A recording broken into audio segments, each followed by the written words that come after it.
We've seen more terrible scenes where people kill their demonstrators. But they call themselves Democrats, and we're called Protes+ers.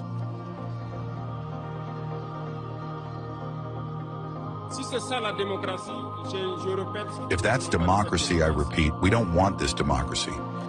Ibrahim Traore, the president of Burkina Faso, is right. People can't seriously be giving a pass to dictators just because they are not wearing uniforms. But they do worse than military men, people who actually came to power through a revolution. It doesn't make any sense. It is happening in Kenya, it is happening in Nigeria. In Kenya, during the massive protests there, they've continued to disappear many people up to today. In Nigeria, it happened during the August End Bad Governance protest. They killed a lot of people. They even went as low as arresting young people, teenagers that are not up to 15 years. They arrested them, detained them for more than 3 months, and still had the audacity to charge them for treason. You can imagine how low they can go just to protect themselves, just to prevent people from criticizing them. They no longer tolerate any sort of dissent. Free speech, that is a hallmark of any democracy, no longer exists. People who say anything, especially on social media or any media for that matter, are hounded, arrested, and put to trial. Where is the free speech? Even if someone is truly defamed, why not allow that person to approach a civil court to lay claims? They've turned free speech to a criminal matter, arresting people and charging them in different jurisdictions. It doesn't matter where the so-called defamation happened. It might happen in the Deep South, in Port Harcourt, in Lagos, anywhere in the South, but they will arrest that person, fly the person to Abuja, and charge him to court. In some cases, they even arrest relatives of the person and hold the person till the person they want is produced. That's how low they have sunk. They never had any level in the first place, not to talk of sinking. So the hypocrisy stinks to high heavens. There are rules and regulations in a democracy. When the main operators, the people in power, don't ever abide by these rules, it makes a mess of the whole system. They only hold the opposition to account. It is the only opposition that are forced to go by the rules of a democracy. People in power are always above the law. They don't give a damn. All they care about is protecting their interest, and that their interest is maintaining power, and that their interest of being in power overrides the national interest. In a democracy, especially the one Nigeria operates, there are 3 branches of government. But when they somehow start behaving as if they've become one branch, that all of them are under the executive, it is expected that the National Assembly, which is the legislative branch, must hold the executive branch to account. They must conduct all sorts of investigations, oversight functions to make sure that everything they are doing conforms with what they passed in law, especially budgets. Now, if they fail to do this job, that's democracy already failing. And we're going to talk about the 3rd branch of government, which is the judiciary. They are supposed to interpret all laws that the National Assembly passed. Not just the National Assembly, all laws that exist since the founding of Nigeria. They are supposed to interpret them to the letter. If they fail in all these their duties, that's democracy failing. So where is the average person supposed to run to? Where democracy or rule of law or justice have failed completely? Going by what is happening in Nigeria, especially the past few months, it seems that people don't really care. They are not rigid about the type of government the country operates, whether it's military rule or the so-called democracy. They just want good governance. They want to live the good life like their counterparts in other countries.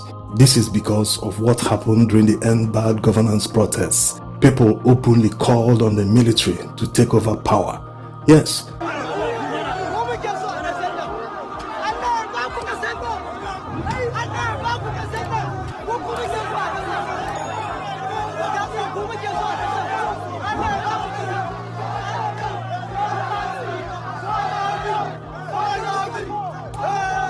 You could see the frustration. People didn't really care about the fact that these are military boys who have a tendency to be dictatorial, to lock up people and intimidate and harm people. They didn't just care. They were simply tired of all the sufferings coming from politicians, people that are civilians, people that should understand human feelings, not like military men who are only focused on the order. The last order, they will obey that one. So that frustration pushed people to call on the military to take over power. It means that they are not actually rigid about the type of government that the country runs. What they care about is simply good governance. Who wouldn't like the good life? After all, in Nigeria, the greater part of the last 40 years, the good life Nigerians have enjoyed have always come under the military regimes. Yes, throughout the 80s and the greater part of 90s, Nigeria was under military regimes.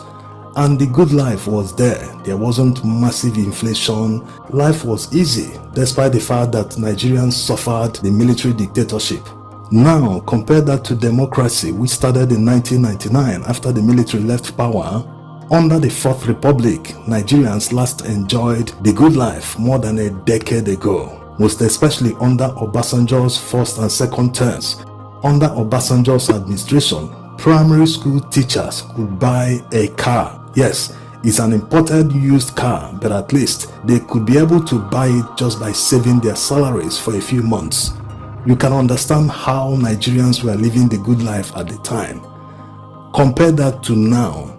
Even bankers will struggle to buy an imported used car, not to talk of brand new car they used to buy under Obasanjo's administration.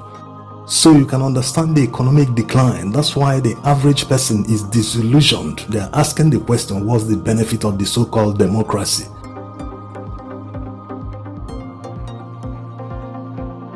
Many people go to bed hungry. They're not sure where their next meal will come from. That's why they keep asking the question, what's the role of the government? Isn't the government supposed to make sure that people don't go to bed hungry? Isn't the government supposed to make sure at least the purchasing power is up there like it used to be under the military regimes and under Olusegun Obasanjo? More people today in Nigeria call for a dissolution of the country like never before. This is because they no longer believe in the so-called democracy. They no longer believe that the system is working, that the system is made to work for a few people, not for the masses. That's why there is growing resentment for the West in Africa, because Western leaders continue to support dictators just because they are under the so-called democracy. They would never, in the wildest dreams, sanction them, but they wouldn't blink an eye to sanction a military regime because they can't control military regimes. Any military regime you see in bed with the West, they are not under their sanctions. It means they are working together. But that's not the case in most African countries, especially in Western Africa, in the Sahel, where they have pulled away from ECOWAS. This leads many people to make the comparison. The hypocrisy is there for everyone to see. In the 90s, Nigeria was under heavy sanctions from the West, just because military dictator Sani Abacha was in charge. But the average Nigerian didn't feel the sanction because of what? The country was working, the economy was relatively stable, the exchange rate was stable, there was virtually no inflation, everything was working out. But compare that to today, like already said, it is completely the opposite. So many people are thinking this is the government that actually deserves sanctions because they have abused so many human rights. They have gone so far that even military men will shudder at what they've done, but not even a condemnation, dress down, or sanctions are coming from the West. They are all mute because maybe the people are actually their puppets. They play by their rules. They do whatever they want them to do in their countries. So they wouldn't give a damn what is happening. All they care about is the control. They want someone there to be someone that they can control. Unlike military regimes that are very hard to control. The military boys don't care who you are. They just obey their last order. Especially military boys that came to power through a revolution. Not the types that Nigeria used to have. They were envious of the politicians. They took over power because they were not the ones stealing the money. They were envious of the fact that, hey, look at how these people are enjoying the money, stealing the treasury dry, siphoning and laundering money abroad. They took over and continued where the politicians stopped. So they never brought anything revolutionary to power. It was merely a continuation of affairs. Same thing the politicians were doing, they continued the same thing and even made it worse. This is the main reason why people are losing faith in the so-called democracy. And like Ibrahim Traore said, they are working on a democratic transition in Burkina Faso, but it will be based on African justice system that they can control, not what foreigners or other people can control. Thanks for watching.